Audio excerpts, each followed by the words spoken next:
What's up everyone, it's Sydney Marie. Thank you so much for stopping by my channel, and in today's video I want to take you on a journey. It was the early 2010s, LMFAO was still dropping bangers, and I discovered a hair straightener.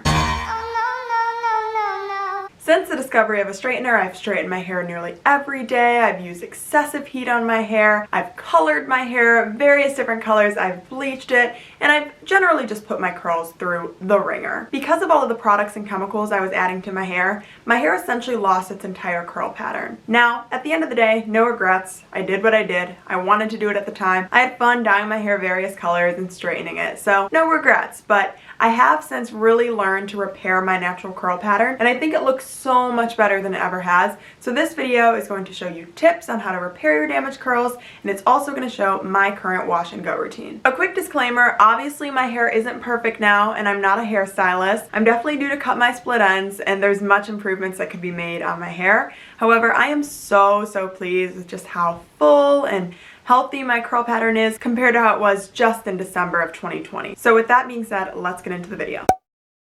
So similar to a lot of videos that discuss repairing your damaged hair, my number one tip, and you're gonna hate to hear it, but my number one tip for repairing your damaged curls is to stop using heat on your hair. Now, when I was younger, if I heard that tip, I would have blatantly just turned the video off. It's like, okay, well my hair is so damaged already. I don't like the way my curls look because they're so damaged. Quite frankly, when I wear my hair natural, it just looks bad because of the damage. There's really no way around not straightening my hair. So that actually leads me to kind of a sub-tip, which would be to find a protective style. So if you're attempting to stop using heat on your hair, it's really important to find a style that you can use without heat that you really love. So for example, one thing I found that absolutely saved my life was ponytail extensions. I love ponytail extensions. They're so easy. I just brush back my curls, I put in some gel so it looks relatively straight, I tie my hair in a bun, and I put the ponytail holder over a bun. I personally get my ponytail extensions from Insert Name Here. Not sponsored, but one day, me and you, Insert Name Here, their products are absolutely amazing. They have so many great ponytail styles. They also have so many different colors, so I feel like most people are able to find at least a decent match for their hair color, and I really have just loved so many of their products. I've been really rolling with them. If you're not a big fan of ponytail extensions, other styles I've tried are the Hailey Bieber-esque like low bun. I think that looks really cute, and it's another style that you can really just slick back your curls and put in a bun. It looks very professional and very chic. I've also played around with various braids, which look really cool. So there's definitely a lot of styles that look really cool, polished, and presentable that don't necessarily require you to use a flat iron. So while it may be hard, and young me would have definitely just said, well, I only like my hair down or half up, half down, I would definitely recommend trying some protective styles to see if you really love them. I mean, I personally love my ponytail extension more than I've ever loved me wearing my hair down and straightened. I just think it looks so great, and especially because you guys know I love Ariana, so she really rocks the ponytail, so we feel like, you know, sisters. So before I committed to my hair repair journey, I dyed my hair all sorts of colors. I mean, I've been blonde, I've been red, I've had black hair. You know, I'm a classic commitment phobe. I've been all over the board. I wanted it all. But because of the excessive dye, my hair really did start to get damaged, and the dye combined with the heat was truly a nightmare. So my next tip would definitely be to try embracing your natural color. I actually had blondish hair until December 2020 until I committed to dyeing it a color closer to my natural. And since then, it's just kind of grown out. But I think by avoiding dyeing my hair, especially bleaching it, it's really allowed my hair to thrive. Now, don't get me wrong, it's easier said than done. Literally every time I see a picture of like the Kardashian Jenners, I instantly want to dye my hair black because I just miss my black hair era. But I do find that embracing my natural color has helped with my overall hair health. Now, if you're someone who just really resents their natural color and loves dyeing their hair, I would definitely recommend dyeing my hair darker rather than lighter, just because using bleach can become super damaging. There's lots of articles written about this, and also from personal experience, my hair was much healthier when it was black as opposed to when it was platinum blonde. My next tip would be to invest in a silk pillowcase. Now, silk pillowcases cause just a lot less friction. Frictionless. Compared to a standard pillowcase when you're laying on them. And just the friction caused by standard pillowcases can really cause your hair to break off and get damaged and tangled. So investing in a nice silk pillowcase can definitely help you when sleeping to ensure that your hair is not breaking off and tangling in your sleep.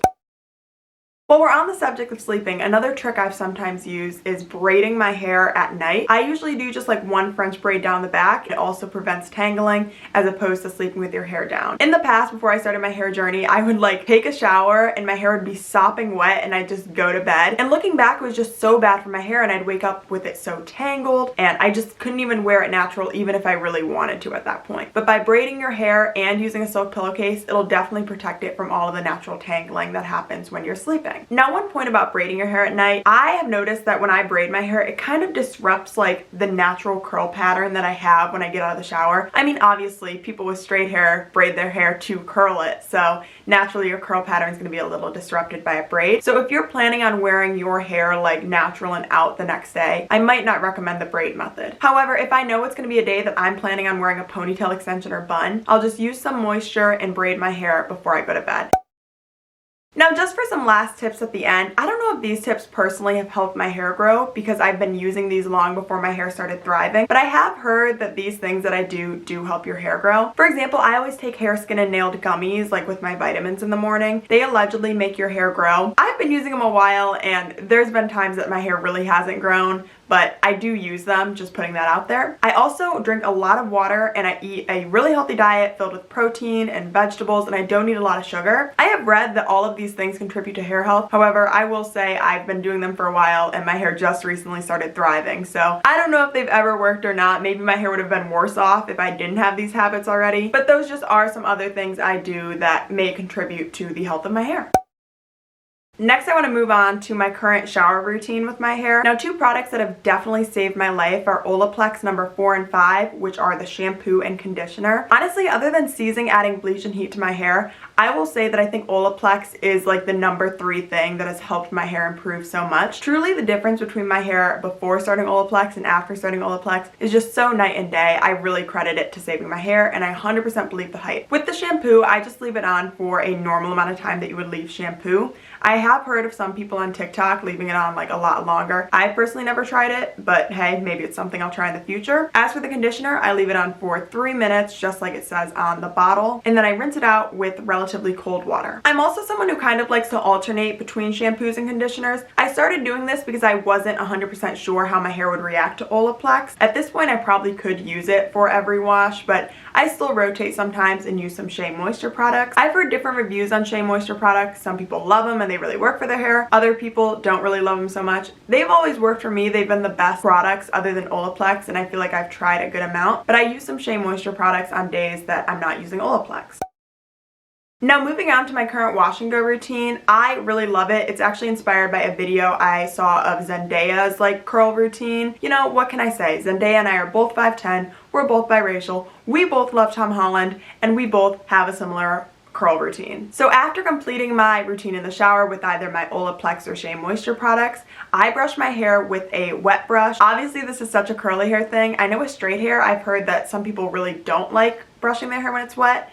But if you have curly hair, you know, like when you brush it out, if it's dry, chaos ensues. After brushing my hair from the bottom up with my wet brush, I go in with my leave-in conditioner. I currently use one from Mixed Chicks. I've used this leave-in conditioner for a while. It's the best one I've currently found. I personally haven't really tried a ton of them, so I just divide my hair into 2 sections on either side of my head, and from the 2 sections I kind of just naturally divide it into 4 and rake this through my hair with my fingers. After using my leave-in conditioner, my current favorite styling lotion is from Miss Jessie's. She makes amazing products. I'm currently using her Multicultural Curls product, and I've been using it for a while now. I've also tried Pillow Soft Curls and Jelly Soft Curls. They're all great products, but currently the Multicultural Curls is really what's doing it for me. But this product I kind of apply similarly to how I do the leave-in conditioner at first. However, then I scrunch it with my hand. I've utilized t-shirts and microfiber towels to scrunch my hair in the past before. However, I've recently just been kind of scrunching my hair with the palm of my hand. Thank you so much for watching my video. Like and subscribe if you enjoyed. And if you're on one, I wish you the best of luck with your hair journey.